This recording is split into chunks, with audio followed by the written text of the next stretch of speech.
Hey there, I'm Brittni Schroeder, and business and marketing are my jam. I'm here to walk you step by step through this crazy thing we call business. I'm a small town girl, chocolate eating, Diet Coke drinking mom, marketing guru, automation Jedi, and all around good time. This is your weekly dose of all things business and life, sprinkled with some fun. This is the Redefine Business Podcast.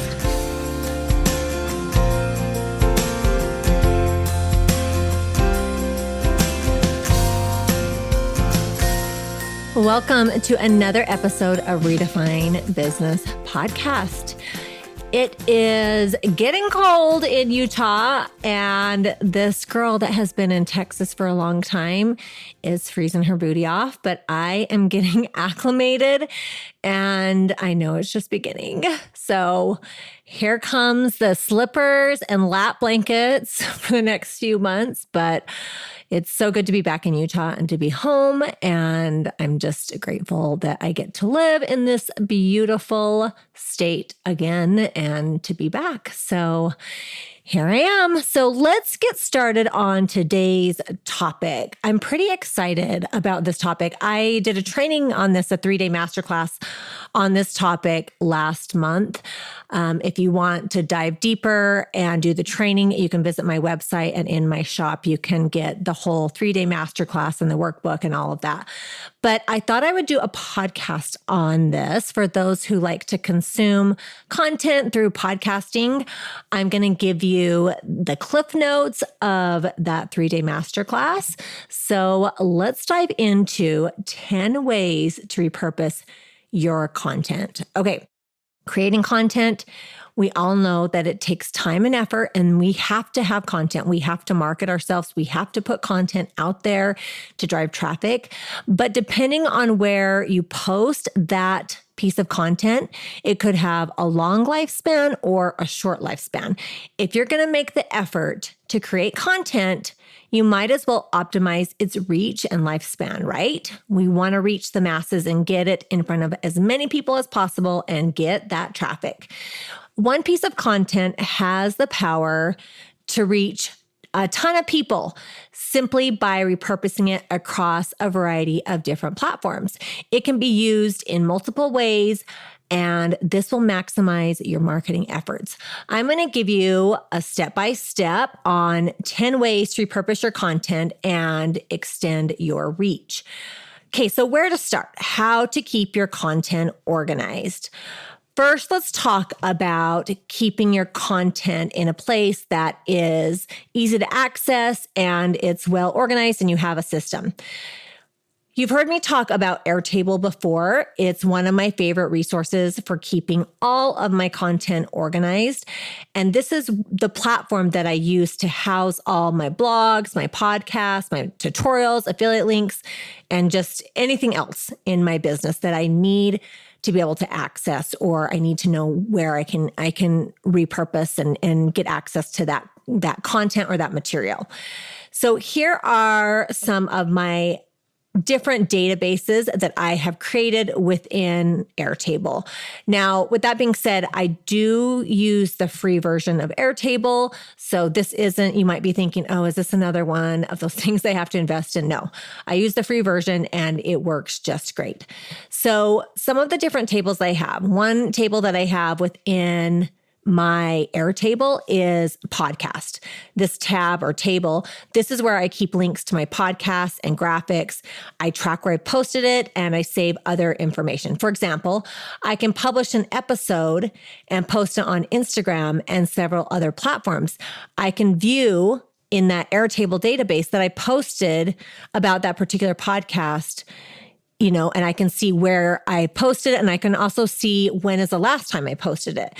And I can decide if I want to repurpose it again or repost it again just by seeing where and when I posted it. The next thing that I organize in my Airtable database is blogs.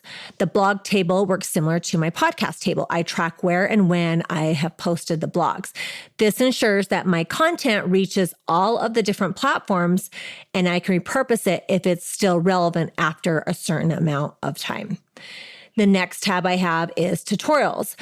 Education is a huge part of my brand. And over the years, I've created a ton of different tutorials. Many of these tutorials are relevant and they support the content that I distribute. I'm constantly referencing and repurposing this content. Then the last one that I'm going to talk about is affiliate links. This is where I list my affiliates with the accompanying links. This allows me to easily incorporate passive income into my content creation and repurposing. So I'm making money just by talking about some of the programs that I am an affiliate for. Okay, so now let's break it down into how to repurpose content in 10 different ways. If you've never repurposed content, it might feel a little bit overwhelming at first. However, once you start with organizing your content, the repurposing part will be a piece of cake. Don't feel like you have to do all or none when you first begin. I always say master one platform and then add another and then another after that. So don't feel overwhelmed that you have to be on a million different platforms. Okay, this is where I start, and that is my blog. When I first started my business, I was given the advice to write 50 blog posts, and I didn't really know what I was doing with SEO, but I got right to work with writing blog posts because that's the advice that I was given. As someone who has been in business for a few years now, I understand how powerful blogging can be and how it can help with your long-term growth.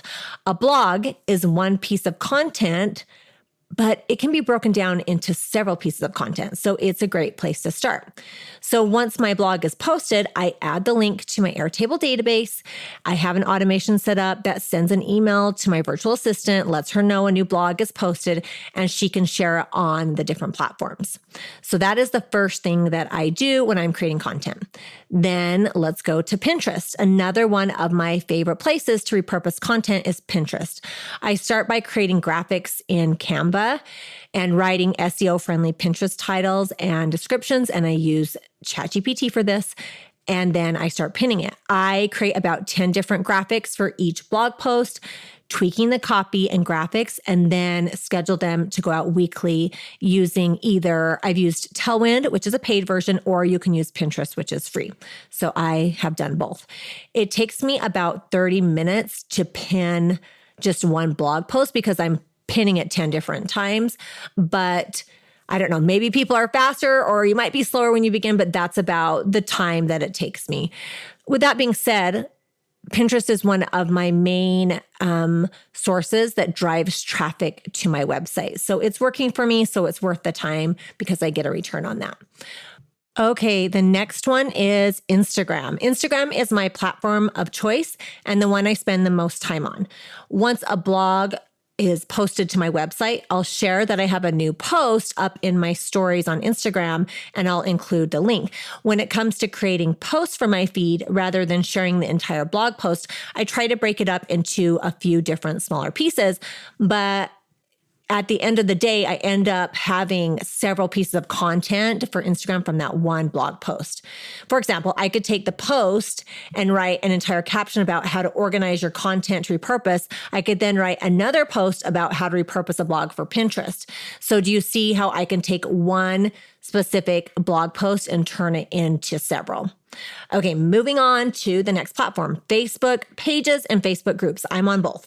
So similar to Instagram, I can repurpose my content for my Facebook page. There are a couple different ways you can do that. You can connect your Facebook page to your Instagram through the app, or you can manually post or schedule using a scheduling app. I like to manually schedule my content on different platforms on different days, but you can definitely link them. If you have a Facebook group, you have to manually schedule it or just use a scheduling app because you can't link your Instagram, the app, to a group. You can only do it to a business page. Okay, moving on, short form video content. So this is your Instagram Reels, Facebook Reels, or if you're on TikTok. Short form video is quickly becoming all of the rage. Everybody loves it. Everybody's doing it. Just like we did in the previous steps, after you've broken your blog into bite-sized pieces, think about which portions you can turn into a 15-second to 60-second Instagram Reel or Facebook Reel or TikTok video. Is there a bullet point or quote you can share? Can you create a list of steps that encourage your audience to save and share? After you have created a video, then don't forget that you can also share that video on Pinterest. That's a newer thing with Pinterest, is not just pinning, but you can actually do videos too. So here's a little pro tip. Before you hit publish, when you're making video, save the video to your camera roll to avoid the watermark. So if you are creating an Instagram, save it before you upload it, or TikTok or whatever, because you don't want that watermark on there. So you can, that's what I would recommend doing. Okay. Then moving on, email and newsletter. Do you have an email list? If not, it's definitely time to start. See previous podcasts. I talk about this all the time. But remember that email has a higher conversion rate than social media and your search options combined. So because that conversion rate is so much higher, it's important to take this opportunity to repurpose your content in your email marketing strategy. So take bullet points from your blog post or social media post and incorporate them into your email marketing. A good word count for newsletters is around 200 words or 20 lines of text. So your email doesn't have to be this elaborate, it's not your blog, it's a newsletter. You don't want it to be lengthy. It's short and sweet. The goal is to drive engagement through your call to action or the clicks. So you want to capture the reader's attention and then lead them to a blog or to a video or wherever else you want to lead them. Okay, moving on, LinkedIn or your LinkedIn newsletter. If you're like me, you created a LinkedIn account after you graduated from college and haven't done a thing with it since, but don't overlook this platform as another source to repurpose your content. Take your content from social media and create and schedule those posts on your LinkedIn. And LinkedIn has a built-in scheduler, so you can batch it too. So keep in mind that the LinkedIn audience is a different audience than, say, Instagram or TikTok. So try to keep things professional and relevant because it is a different audience, and just be mindful of that. LinkedIn also has a newsletter feature that allows you to send out newsletters. This is different than your other email marketing platforms because you don't actually have your subscribers' emails because the newsletters are sent via LinkedIn. With that being said, try to include calls to action that have readers opt in to your other email newsletters so you can get their email. So if you're talking about, say, growing an email list and you have a freebie that's lead magnets, try to include that in there with the link so that you can grab their email address. Okay, the next one is Google My Business. If you have a business, you need to make sure you're registered on Google My Business. This is a place potential clients will go to find your business and look at your reviews.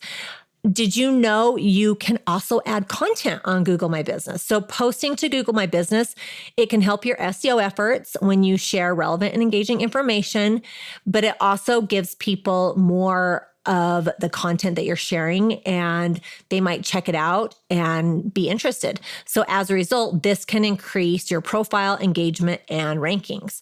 Repurposing your social media content on Google My Business is just one more way to extend your reach. And it doesn't take hardly any time because your content's already created. So, okay, moving on. Podcasting, another great way to nurture your audience is through podcasting.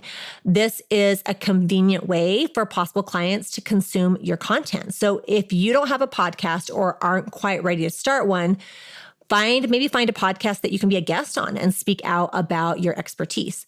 Put together an email introducing yourself, maybe include a media kit that highlights your experience and expertise. There are lots and lots and lots of podcasts that are always looking for guests. Okay, YouTube, the next one. YouTube is a searchable platform similar to your blog and Pinterest. That means your content has a longer lifespan because it has a built-in search engine. If you've created short or long form videos, ensure that you are repurposing that content on YouTube. If you already have the content, you might as well put it out there. Take the time to learn how to find and optimize keywords and incorporate those into the description of the video.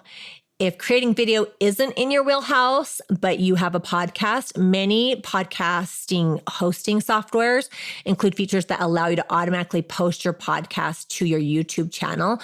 So I'm currently doing this. I don't show any of the video. It's just audio. So I've just created a graphic of kind of like my cover art of my podcast, and it's just my voice. So don't forget about that. You don't always have to do video. So, okay. Here is another one, and this will be number 10. And this is one of my favorites, is live webinars. Okay, the last one and one of my favorite is doing live webinars. So you definitely want to check out and test the waters with your content to make sure that there is actually an interest for it. And if you're seeing a need and you have a piece of content, maybe you have created this really great blog post and you see it's something that your audience is really interested in, you have already outlined your content. So, whether that was a video or a podcast episode or whatever it may be. So now it's time to maybe host a live session with the opportunity for a Q&A from your audience.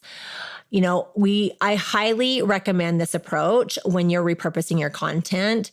And it might feel kind of complicated, but it is really fun. And it's a really great way to build that know, like, and trust factor with your audience. Sometimes talking through it with real life examples can really captivate your audience.